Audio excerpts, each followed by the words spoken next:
इस चैप्टर को स्टार्ट करने से पहले मैं आपसे एक क्वेश्चन पूछता हूँ कि बताओ पीरियोडिक टेबल में टोटल कितने एलिमेंट्स हैं या कितने एलिमेंट आ सकते हैं।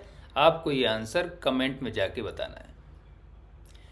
आज का हमारा जो डिस्कशन है वो है भाई classification of elements and periodicity in properties. इस एक वीडियो के अंदर हम टोटल इस चैप्टर को पूरा रिवाइज कर लेंगे 100%, और गारंटी है कि नीट का कोई भी क्वेश्चन इस कंटेंट से बाहर नहीं आएगा। अब सबसे पहले हम बात करते हैं वही कि क्लासिफिकेशन ऑफ एलिमेंट, जैसा कि चैप्टर का नाम है। तो क्लासीफाई किया गया, तो क्लासीफाई करने वाले सबसे पहले थे डोबेरनायर। इन्होंने बताया कि जो मिडिल एलिमेंट होता है उसकी प्रॉपर्टी, उसका एटॉमिक मास बाकी दो एलिमेंट का क्या होता है, एवरेज होता है, अरिथमेटिक मीन होता है। ठीक है, ये तो सिंपल सा है, जानते ही हैं आप। The properties and atomic mass of the middle element was the average of the first and second element.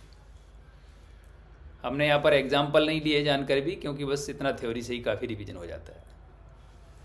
अब बात करते हैं न्यूलैंड्स लॉ ऑफ ऑक्टेव। इन्होंने बताया भी जैसे म्यूजिकल नोट्स होते हैं ना, सा रे गा मा पा धा नी सा, तो पहला जो साउंड आता है वही 8th साउंड आता है।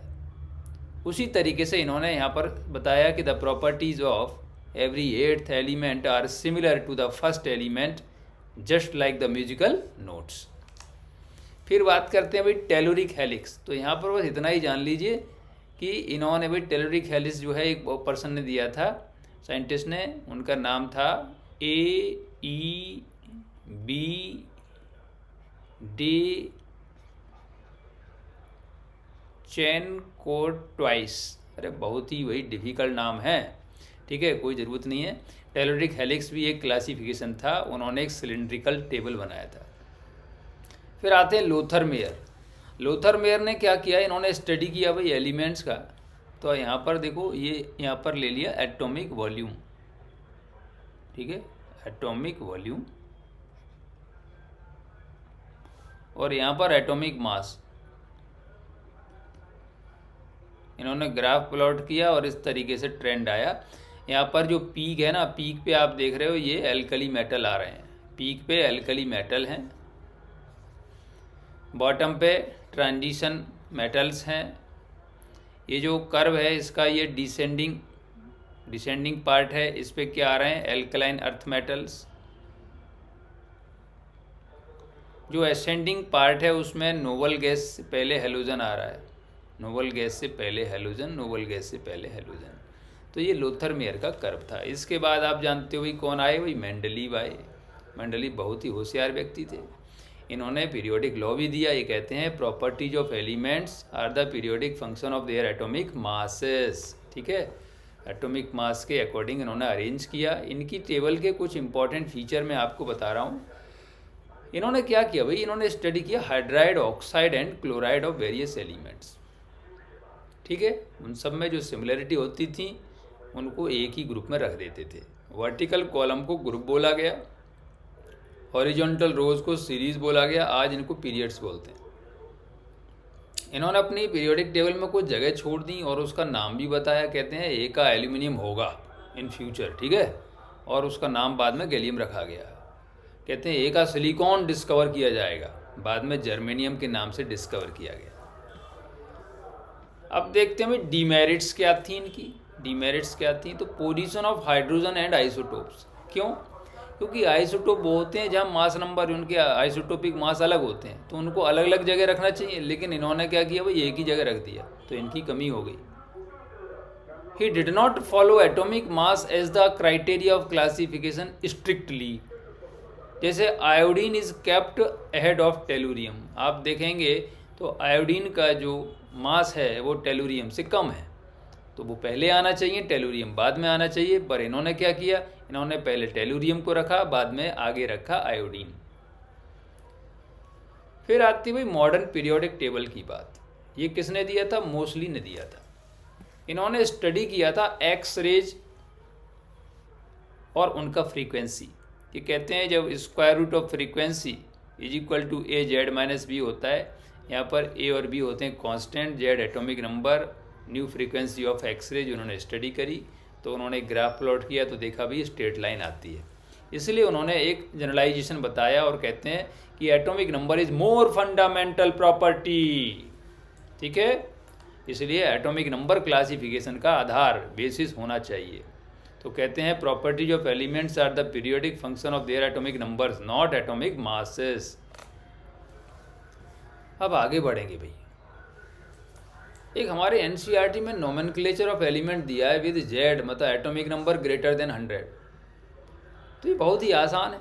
इसमें डिजिट्स हैं भाई 0 1 2 3 4 5 9 तक हैं। इन डिजिट का नेम होता है। 0 को बोलते हैं नील, 1 का अन, 2 का बाई, 3 का ट्राई, 4 का क्वेड, 5 का पेंट, 6 का हेक्स, 7 का सेप्ट, 8 का ऑक्ट, 9 का एन। और इनका पहला लेटर ले लो तो उनका एब्रीविएशन बन गया। ठीक है, एन यू वी, इस तरीके से। अब इसका यूज़ कैसे करेंगे? तो जैसे 101 है, याद रखो भाई सफिक्स ईएम लगा देना है। ठीक है, 101 का हमने नोमेनक्लेचर करना है। तो 1 का मतलब अन, 0 का मतलब नील। ठीक है, अन आया, नील आया, फिर 1 का अन आया और फिर क्या लगा दिया, ईएम। तो इस तरीके से इसका नाम हो गया अननील अनियम या अननील यूनियम। ठीक है, और इसका सिंबल क्या बन जाएगा, UNU। आप इस तरीके से सारे कर सकते हैं। अब यहाँ पर एक टेबल आपके लिए दी हुई है भाई। यहाँ पर एटॉमिक नंबर 101 से 112 तक सारे आपको IUPAC नेम इस तरीके से लिखने हैं, आप आसानी से लिख लोगे। सिंबल उनका क्या बनेगा, जैसे मैंने बता दिया अननील अनियम का बनेगा भाई, तो UNU। आप इसमें से कोई एक और ले लेते हैं, चलो हमने ले लिया 105। तो 105 का नाम क्या होगा, 1 के लिए लिखेंगे अन, 0 के लिए नील, 5 के लिए पेंट लिखेंगे और सफिक्स लगा देंगे ईएम, अननील पेंटियम। पहला लेटर ले लो UNP। ठीक है, UNP इसका सिंबल बन गया। लेकिन बाद में ना इनके IUPAC ने ऑफिशियल नेम भी जारी किए, तो वो ऑफिशियल नेम तो भी याद करने ही पड़ेंगे। इसका कोई इसका कोई ट्रिक नहीं है। IUPAC का नेम और सिंबल याद कर लेना आप। पिछले 2 बार से नीट के एग्ज़ाम में इस टेबल से क्वेश्चन आ रहा है। अब बात करते हैं इलेक्ट्रॉनिक कॉन्फ़िगरेशन इन ग्रुप्स। तो जो एलिमेंट्स हैं, elements in a group shows similar chemical properties because they have same number of valence electron। ये बात हम जानते हैं पहले से कि एक ग्रुप में वही एलिमेंट रखे जाते हैं जिनका सेम वैलेंस नंबर होता है, वैलेंस इलेक्ट्रॉन होते हैं। इलेक्ट्रॉनिक कॉन्फ़िगरेशन इन पीरियड्स, तो पीरियड नंबर जो होता है वो बताता है value of principal quantum number of valence shell. ठीक है, इतना ही याद रखो बस, काम चल जाएगा। फिर यहाँ पर हमने ले लिया अभी classification of element into SPDF blocks. तो S ब्लॉक जो होते हैं, कौन से एलिमेंट होते हैं जहाँ पर last electron S sub shell में एंटर करता है। ऐसे ही P block, D block, F block होते हैं जब लास्ट इलेक्ट्रॉन P, D या F ऑर्बिटल में एंटर करता है। S ब्लॉक का जनरल कॉन्फ़िगरेशन होता है NS1 to 2, P ब्लॉक का NS2 NP 1 to 6, D block का N-1 D 1 to 10 NS 0 से 2, F ब्लॉक का N-2 F 0 to 14 N-1 D 0 से 2 NS 2। ये जनरल कॉन्फ़िगरेशन याद कर लो, ये आपको काम में आ जाएंगे। ठीक है, जनरल इलेक्ट्रॉनिक कॉन्फ़िगरेशन ऐसे शॉर्ट में लिख लेते हैं। अनदर क्लासिफिकेशन है एलिमेंट का किसमें, मेटल, नॉन मेटल्स और मेटल वाइट्स। तो यहाँ से कैसे क्वेश्चन आ सकता है, याद रखो भाई एलिमेंट्स S, D और F ब्लॉक के सब मेटल हैं, ऑल मेटल, कोई एक्सेप्शन नहीं है। ठीक है, अब बात करते हैं हम सिलिकॉन, जर्मेनियम, आर्सेनिक, एंटीमनी और टेलुरियम। ये 5 एलिमेंट मेटलॉइड्स हैं। ठीक है, ये 5 ही मेटलॉइड्स हैं, बाकी अलग अलग बुक्स में कन्फ्यूजन है।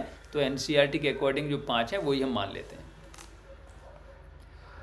पीरियड में और ग्रुप में क्या होता है, तो पीरियड में नॉन मेटालिक नेचर बढ़ती है और ग्रुप में down the group metallic nature बढ़ती है।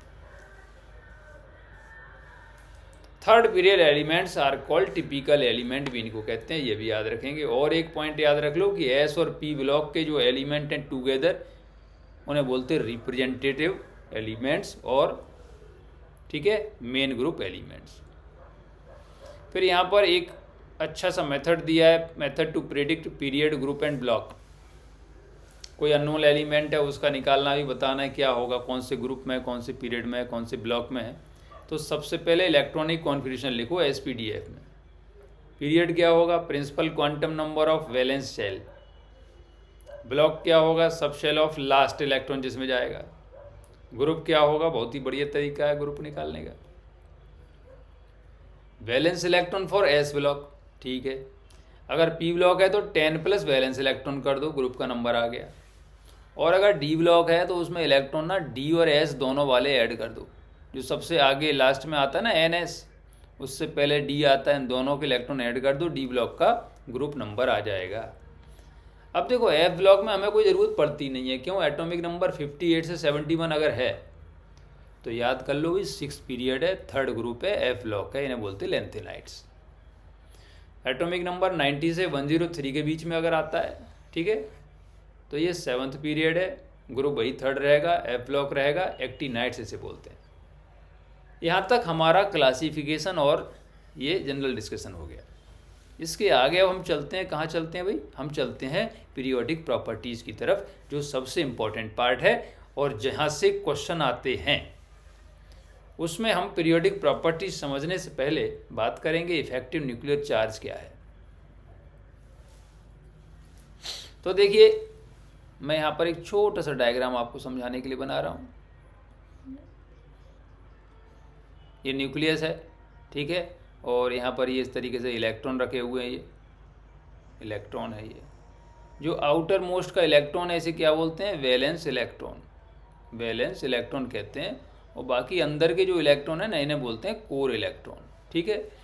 तो जो न्यूक्लियस है वो वैलेंस इलेक्ट्रॉन को खींचता है, लेकिन बीच में क्या आ जाते हैं? कोर इलेक्ट्रॉन आ जाते हैं। कोर इलेक्ट्रॉन बीच में अभी क्या बना रहे हैं भाई? स्क्रीन बना रहे, शील्ड बना रहे, दीवार बना रहे, ठीक है, दीवार बना रहे, पर्दा बना रहे, कुछ भी बोलो। तो कोर इलेक्ट्रॉन की वजह से क्या होता है? The core electron act as a screen और shield between nucleus and valence electron. इसी को बोलते हैं शील्डिंग और स्क्रीनिंग इफेक्ट। अब जब स्क्रीनिंग इफेक्ट होगा तो उसकी वजह से ये जो बाहर में हमारा इलेक्ट्रॉन है ना, वैलेंस इलेक्ट्रॉन, इसके ऊपर न्यूक्लियर चार्ज कम हो जाएगा। Because of shielding effect the nuclear charge felt by outer most electron decreases. और यही रिड्यूस न्यूक्लियर चार्ज को क्या बोलते हैं हम? Effective nuclear charge. Z effective बराबर Z minus sigma. Z atomic number आपको जाना पहचाना, सिग्मा होता है स्क्रीनिंग कांस्टेंट, ठीक है। नीट में इसको निकालने की जरूरत नहीं पड़ती। हमें ऑर्डर ऑफ शील्डिंग पता करना भी क्या होगा, तो ये एक्सपेरिमेंटली देखा गया कि एस का सबसे स्ट्रॉन्ग शील्डिंग होता है, फिर पी, डी और एफ की पुअर शील्डिंग होती जाती है। शील्डिंग इफेक्ट जितना ज़्यादा होगा उतना ही जेड इफेक्टिव कम हो जाएगा, मतलब आपस में दोनों इन्वर्सली रिलेटेड हैं। इसका ट्रेंड याद रखो, Z effective increases across the period, Z effective remains almost same down the group. Down the group लगभग सेम रहता है, इसलिए उसका डोमिनेंस नहीं है। अब बात करते हैं भाई हम प्रॉपर्टीज़ की। तो ये हम बहुत ही कंसाइज वे में आपको लेके आए हैं। आप देखो कितनी जल्दी आप पूरा कंटेंट तैयार कर लेते हो। एटॉमिक रेडियस क्या है भाई? तो ये defined as the half of inter nuclear distance between two bonded atoms in a molecule. 3 तरह की होती है। कोवलेंट रेडियस, उससे ज़्यादा वैल्यू आती है मेटालिक रेडियस, उससे ज़्यादा वान डेर वाल रेडियस, ठीक है, इंक्रीजिंग ऑर्डर। फैक्टर की बात करें तो साइज और जेड इफेक्टिव ज़्यादा होगा तो वही खींचेगा इलेक्ट्रॉन को अपनी तरफ, जिससे क्या होगा? जो एटम का साइज है वो कम हो जाएगा, तो इन्वर्सली हो गई है। नंबर ऑफ सेल्स जितने ज़्यादा होंगे उतना ही साइज ज़्यादा होगा, डिस्टेंस बढ़ेगी। पीरियड में साइज डिक्रीज हो जाता है क्योंकि जेड इफेक्टिव बढ़ता है। ग्रुप में साइज कम होता है, बढ़ता है, बताओ क्या होगा? तो down the group size increase होता है, क्यों? क्योंकि नंबर ऑफ सेल्स इंक्रीज होते हैं। ये तो जनरल ट्रेंड हो गया, वेरिएशन हो गया। अब मैंने यहाँ पे आपके लिए ले लिए हैं बढ़िया बढ़िया एक्सेप्शन जो एग्जाम में आते हैं, ठीक है, उतने लिए हैं, फालतू नहीं लिए हैं। ये 13 ग्रुप में boron, aluminium, gallium, indium, thallium, ये होता है इनका ऑर्डर। लेकिन यहाँ पर जो गैलियम है उसका साइज कम होता है, क्यों? Due to poor shielding by d electron. फिर हमने एक यहाँ पर लेंथेनाइड भी ले लिया है। तो लेंथेनाइड कॉन्ट्रैक्शन जो होता है इसको एफ ब्लॉक में पढ़ेंगे। Due to lanthanide contraction the size of 4D and 5D series elements transition metals are almost same except 3rd group, ठीक है। तो जो 3D के बाद नीचे 4D और 5D वाले एलिमेंट हैं, जैसे कि आता है ना टाइटेनियम, क्या क्या एलिमेंट होते हैं बताओ?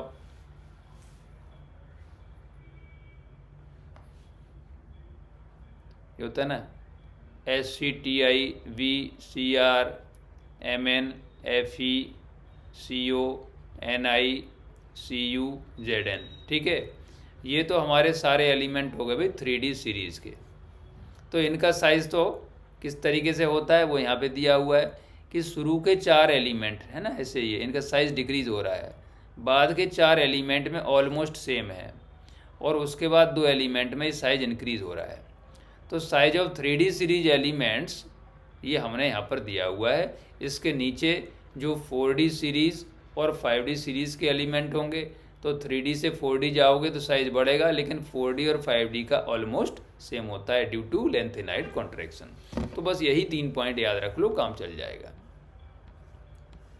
अब बात करते हैं आयनिक रेडियस। तो आयनिक रेडियस समझने के लिए हमने यहाँ पर जेड इफेक्टिव का एक ट्रिक बना दिया है। वो क्या है? Z effective proportional to P/E।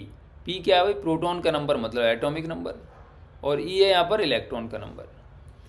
तो cations are smaller than their parent atom, ठीक है।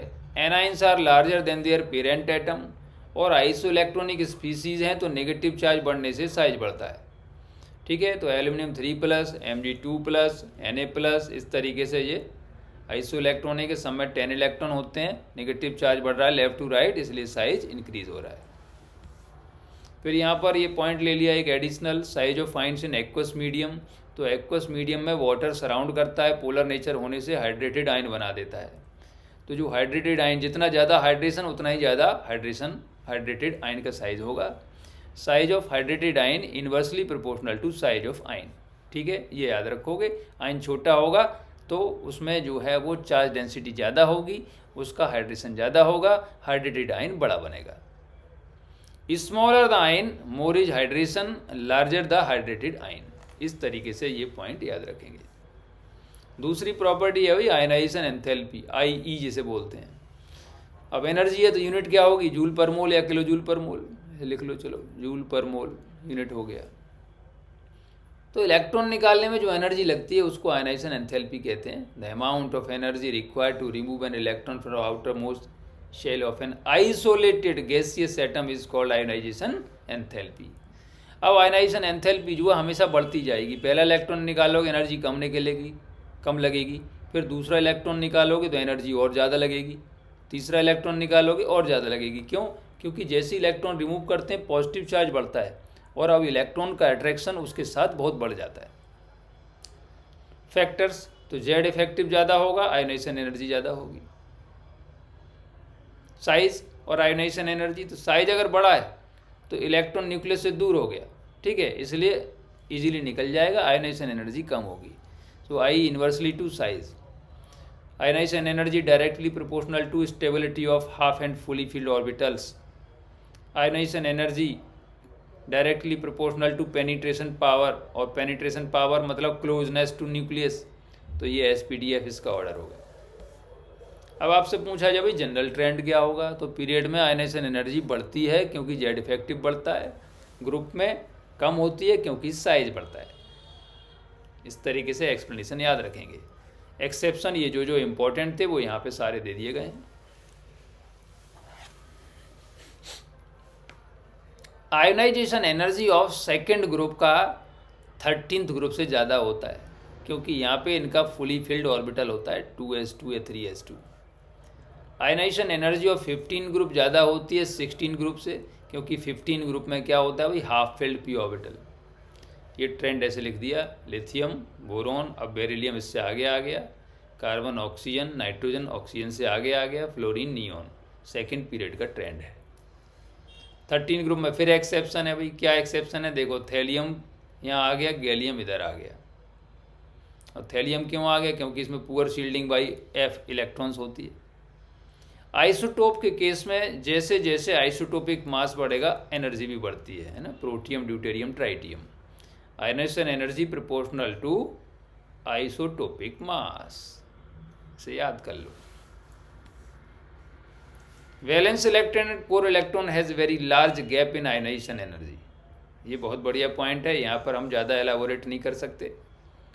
मतलब ये है कि जब दो इलेक्ट्रॉन डिफरेंट ऑर्बिट से निकाले जाएंगे तो उनके आयनाइजेशन एनर्जी में बहुत ज़्यादा अंतर होगा। जैसे लिथियम होता है ना 2,1, तो इसकी जो आयनाइजेशन एनर्जी IE1 है वो लगभग 520 के आसपास होती है, लेकिन जब दूसरा इलेक्ट्रॉन निकालते हैं ना इसकी तो 7,200 के आसपास हो जाती है, इतनी ज़्यादा है। तो इतना गैप क्यों आता है? ये तभी आता है जब वैलेंस इलेक्ट्रॉन और कोर इलेक्ट्रॉन रिमूव किए जाते हैं। तो इस बेसिस पे आप ये भी बता सकते हो कि वैलेंस इलेक्ट्रॉन कम होंगे। जहाँ लार्ज गैप हो ना, उस समझ जाओ कि अलग अलग ऑर्बिट से हैं, तो पहले वाला इलेक्ट्रॉन वैलेंस इलेक्ट्रॉन है, दूसरा वाला कोर इलेक्ट्रॉन है। अब आते हैं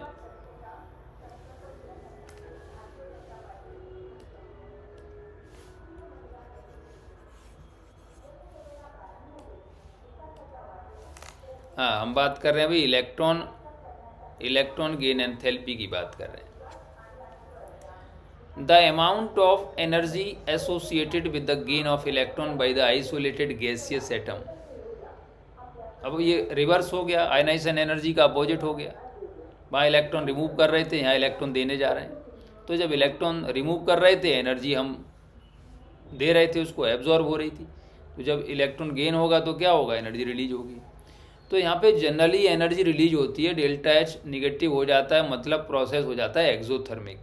लेकिन कुछ ऐसे केस हैं जहाँ पर डेल्टा एच पॉजिटिव है, मतलब वहाँ पर एनर्जी एब्जॉर्ब हो रही है। इसका रीजन होता है इलेक्ट्रॉनिक रिपल्सन। ऐसे हमने यहाँ एक्सेप्शन जो 5 हैं वो दे दिए हैं। ग्रुप सेकेंड एंड 12th के एलिमेंट्स, ठीक है, beryllium, magnesium, zinc, cadmium, mercury. Noble gases, nitrogen and all anions, मतलब जैसे O- है, एक और इलेक्ट्रॉन दोगे तो रिपल्सन होगा। Greater the energy release greater is electron affinity. अब फैक्टर्स क्या होंगे? तो फैक्टर्स सिमिलर होगा भाई। जेड इफेक्टिव ज़्यादा होगा, electron affinity proportional to Z effective, inversely to size, inversely to stability of orbitals. अब इसका ट्रेंड क्या हो जाएगा? तो वही सिमिलर ट्रेंड है। देखो याद रखो, ionization energy, electron gain enthalpy और इलेक्ट्रोनेगेटिविटी तीनों के ट्रेंड सेम है। पीरियड में बढ़ते हैं, ग्रुप में कम होते हैं। तो ये पीरियड में इंक्रीज होगी और डाउन द ग्रुप डिक्रीज होगी। एक्सेप्शन ये ले लिए कि सेकंड पीरियड का एलिमेंट जो होता है उसकी वैल्यू थर्ड पीरियड से कम हो जाती है। तो ये यहाँ पर फ्लोरीन और ये ऑक्सीजन ऐसे आ जाता है, ठीक है। ये एक्सेप्शंस हैं, देख लेना। अब आती है electronegativity. Electronegativity, it is the measure of tendency of an element to attract electron towards itself in a covalent bond, ठीक है। जैसे अगर ये दे दिया ए सिंगल बॉन्ड बी, तो इसमें जो है जो इलेक्ट्रॉन अपनी तरफ खींचेगा ना, उसके ऊपर क्या चार्ज आ जाएगा? उसके ऊपर पार्शियल नेगेटिव चार्ज आ जाएगा, दूसरे के ऊपर पार्शियल पॉजिटिव। इलेक्ट्रॉन खींचने की टेंडेंसी है, इसी को इलेक्ट्रोनेगेटिविटी कहते हैं। जितना ज़्यादा जेड इफेक्टिव उतनी इलेक्ट्रोनेगेटिविटी, और एस कैरेक्टर ज़्यादा होगा इलेक्ट्रोनेगेटिविटी ज़्यादा होगी। साइज ज़्यादा होगा इलेक्ट्रोनेगेटिविटी कम हो जाएगी। और ऑक्सीडेशन स्टेट के क्या होती है? Directly proportional. ये नोट्स अगर आप PDF में डाउनलोड करना चाहो तो टेलीग्राम चैनल का लिंक है दिया हुआ, वहाँ जाके आप PDF को ओरिजिनली डाउनलोड कर सकते हो, प्रिंट आउट ले सकते हो। वेरिएशन, अब वेरिएशन मैंने बताया इंक्रीज होगी पीरियड में, ग्रुप में क्या होगी? डिक्रीज होगी। देखिए जो इलेक्ट्रोनेगेटिविटी है उसको निकालने के बहुत सारे स्केल हैं। जैसे कि एक होता है मुलिकन स्केल XM, तो इन्होंने ionization energy, electron enthalpy, electron affinity, दोनों की वैल्यू को किस में लिया अभी? इलेक्ट्रॉन वोल्ट पर एटम में, और इनका एवरेज निकाल दिया। XP का मतलब है पाउलिंग स्केल पे इलेक्ट्रोनेगेटिविटी, तो XM/2.8 कर दो, बस हो जाएगा, ठीक है। Pauling scale, Mulliken scale. Pauling scale पे कुछ वैल्यूज हमने यहाँ दे रखी हैं, थोड़ी और वैल्यू चाहो तो आप NCERT से याद कर सकते हो। Carbon, nitrogen, oxygen, fluorine, chlorine, तो ये 2.5 है, एक ही पीरियड में है, तो 2.5 कार्बन, नाइट्रोजन में 0.5 ऐड कर दो, फिर 0.5, फिर 0.5। तो जो फ्लोरीन है ना उसकी हाईएस्ट इलेक्ट्रोनेगेटिविटी होती है 4, और सबसे कम होती है सीजियम की, ठीक है, ये भी ध्यान रखो। एक्सेप्शन क्या है इसका? ये 13 ग्रुप का एक ही याद रखो बस, boron, thallium, indium, gallium, aluminium. अब कुछ और थोड़ी छोटी चीज़ें रह गई, टॉपिक रहेंगे, उनको और फिनिश कर देते हैं 10 मिनट में, फिर आपका ये टॉपिक कंप्लीट हो जाएगा। वैलेंसी क्या है? The combining capacity of an element. S block में वैलेंसी होती है वैलेंस इलेक्ट्रॉन का नंबर, पी ब्लॉक में वैलेंसी बराबर होती है 8 minus valence electron if valence electron are more than 4। On hydrogen scale the valency increases from 1 to 4 and then decreases from 4 to 0। ठीक है, ये आपको देखना पड़ेगा। On oxygen scale valency increases from 1 to 7। Nature of oxide, इसका बहुत बढ़िया trick हमने यहाँ 2 लाइन में दे दिया है कि जब पीरियड में जाएंगे तो एसिडिक नेचर ऑक्साइड की बढ़ती है और down the group basic nature बढ़ती है। Acidic nature proportional to oxidation state, oxidation state ज़्यादा है तो एसिडिक नेचर ज़्यादा होगी। CO, NO, N2O न्यूट्रल होते हैं। ठीक है, वाटर भी न्यूट्रल होता है पर डिपेंड करता है, एग्जाम में अगर एम्फोटेरिक का ऑप्शन है तो उधर एम्फोटेरिक भी लगा देते हैं। Beryllium, aluminium, zinc, gallium, chromium का Cr2O3 ये क्या करते हैं? ये फॉर्म एम्फोटेरिक ऑक्साइड्स। इस गारंटी है, इसी कंटेंट से सारे क्वेश्चन मिल जाएंगे। केमिकल रिएक्टिविटी, तो in a period reactivity first decreases and then increases.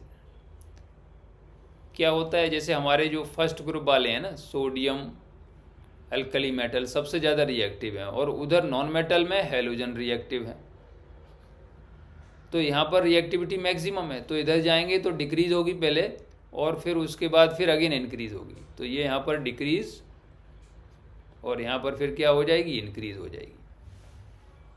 यही सेंटेंस लिखा हुआ है।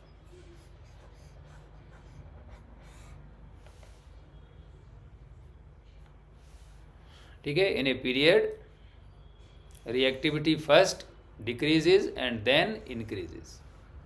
अगर ग्रुप में जाएंगे इन ए ग्रुप तो मेटल की रिएक्टिविटी बढ़ती है पर नॉन मेटल की रिएक्टिविटी डिक्रीज होती है। ऑक्सीडाइजिंग पावर, रिड्यूसिंग पावर क्या होते हैं? एक दूसरे के इन्वर्सली होते हैं। अब आप जब पीरियड में लेफ्ट टू राइट जाओगे तो इलेक्ट्रॉन लेने की टेंडेंसी बढ़ेगी, इलेक्ट्रॉन लेने की टेंडेंसी बढ़ेगी मतलब उनका रिडक्शन इजीली होगा, तो वो दूसरे को क्या करेंगे? ऑक्सीडाइज, मतलब ऑक्सीडाइजिंग पावर बढ़ेगी। और डाउन द ग्रुप कौन सी पावर बढ़ेगी भाई? रिड्यूसिंग पावर बढ़ेगी। अपोजिट होता है। फिर आता है diagonal relationship.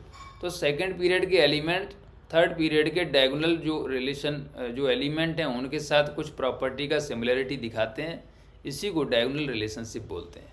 Lithium, magnesium, beryllium, aluminium, boron, silicon, ये 3 हमारे डायगोनल रिलेशन हैं। इसके बाद पॉइंट आता है भाई anomalous behaviour of second period element. Anomalous का मतलब होता है डिफरेंट बिहेवियर। तो जो सेकंड पीरियड के एलिमेंट है वो मैक्सिमम कोवेलेंसी उनकी 4 होती है, मतलब 4 ही बॉन्ड बना सकते हैं वो मैक्सिमम। और दूसरा पॉइंट है कि वो पी पाई मल्टीपल बॉन्ड भी बना सकते हैं, अपने साथ भी और अपने सेकंड पीरियड के साथियों के साथ भी। इसका रीजन क्या होता है? इसका रीजन है small size, high electronegativity, absence of d orbital और high charge to radius ratio. तो हमने इस तरीके से पूरा पीरियोडिक प्रॉपर्टी वाले चैप्टर का रिवीजन कर लिया। अगर आपको वीडियो अच्छा लगा है तो वीडियो को लाइक और चैनल को सब्सक्राइब करें।